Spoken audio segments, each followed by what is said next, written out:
Hello，大家好，我係阿南啊。咁今日咧有消息咧就指出啊，呢一個房委會有機會咧會收緊呢一個香港公屋富戶嘅政策。有傳呢一個富戶嘅租金咧最多加到去4.5倍啊。咁如果大家咧想知道呢一個消息咧對於各位公屋嘅租戶或者對於你嚟講有啲咩影響咧，就記得睇埋落去啦。開始前，大家記得幫手留言、訂閱、分享、讚好，事不宜遲，我哋立即開始啦。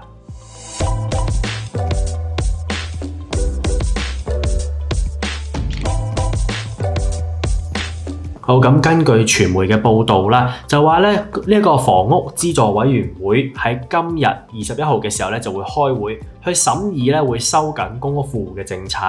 有啲傳媒嘅消息就引述啦，就話房委會咧會向呢一個公屋富戶去加租，採取能者多付嘅原則。大家最關心嘅究竟係點樣為之富戶同埋富戶要俾幾多啦？呢一個消息咧都指出咧，如果富戶嘅入息咧係超過咗2倍，但係唔高過3倍咧，就會交1.5倍租，加到去2.5倍租。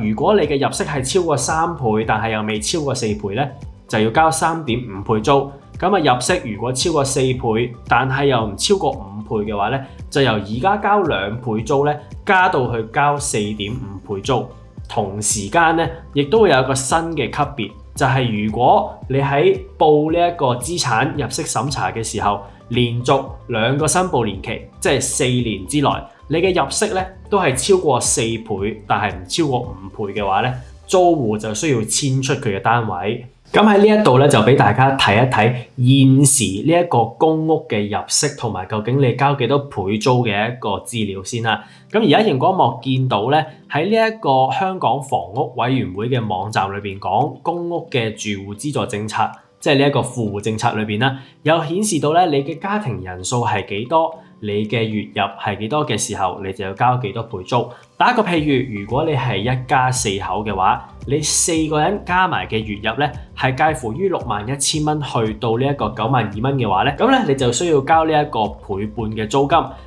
如果一家4口你嘅入息係超過咗92,000幾蚊嘅話咧，你就需要交呢一個雙倍租金。你而家見到畫面上面嘅一個表格咧，其實主要見到咧得2種唔同嘅富戶嘅啫。但係啱啱消息所講咧，其實佢會新增咗第3種嘅富戶。阿南喺度咧就整理咗少少資料俾大家睇。好，大家而家熒光幕上面見到嘅咧，就阿南整理咗少少嘅資料啦，包括咧而家公屋嘅一啲入息限制究竟係幾多錢啦？如果超過2倍，唔超過3倍；超過3倍，唔超過4倍，或者新增嘅級別超過4倍，但係唔超過5倍嘅月入咧，都擺咗喺度俾大家噶啦。所以如果大家咧有需要去睇翻自己月入係幾多嘅話咧，阿南喺度建議大家咧就先暫停一下，睇一睇你屬於邊一個級別。如果我哋攞翻4人家庭嚟做一個例子啦，如果你係一個4人家庭嘅話咧，新增嘅級別，如果你係超過咗4倍，但係又未超過咗5倍嘅人士咧，佢嘅月入咧4個加埋就係123801蚊至到154,750蚊。呢一個級別咧就係超過咗4倍，但係又唔超過咗5倍嘅。下面都有提到嘅，如果咧你公屋租戶連續2個申報年期，一個年期就係2年啦。換句話說，即係4年之內，你嘅入息咧都係超過咗4倍，但係唔超過咗5倍咧，都係需要遷出單位嘅。而家咧根據翻呢一個入息嘅話咧，如果你嘅入息限額係符合翻呢一個數目嘅話咧，咁就會係正常嘅租金。如果你係超過2倍咧，現時咧你只係需要俾倍半租。如果超過3倍，但係唔超過5倍咧，其實就係雙倍租嘅啫。但係新增或者改動嘅情況咧，就喺下面呢度俾大家見到。如果你嘅入息係超過咗2倍，唔超過3倍咧，由原本嘅倍半租，你就要加到做2倍半。如果咧你係超過咗3倍嘅入息限額，但係就少過4倍嘅話咧，就要交3倍半。如果超過4倍，唔超過5倍嘅話咧，咁就會係交4倍半嘅租金。呢一個表格咧就俾大家睇一睇，究竟你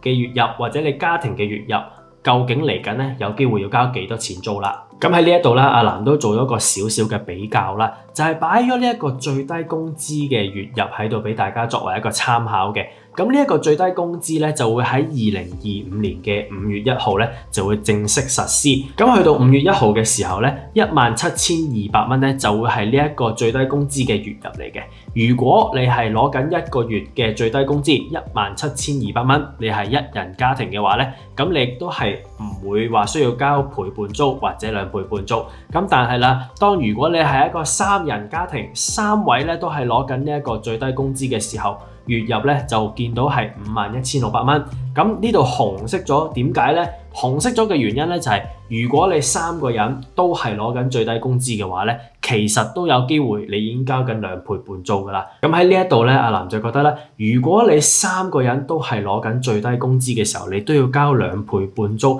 咁其實當初公屋嘅政策係咪真係違反咗佢本身嘅一個原意呢？因為公屋咧本身咧就係俾一啲市民向上流動嘅機會，但係如果大家睇下你3個人都係攞緊呢一個最低工資嘅時候，你交租其實都係要交緊2倍半嘅租金，咁其實係咪真係有助佢哋向上流動呢？咁啊唔知大家點睇啦？咁希望今日呢條片短短地可以幫大家了解一下嚟緊呢一個公屋富戶政策有機會嘅改動。咁啊，如果大家有啲咩問題嘅，歡迎喺下面留言話俾阿藍知，同埋記得幫手留言、訂閱、分享、讚好。我哋下次再見，拜拜。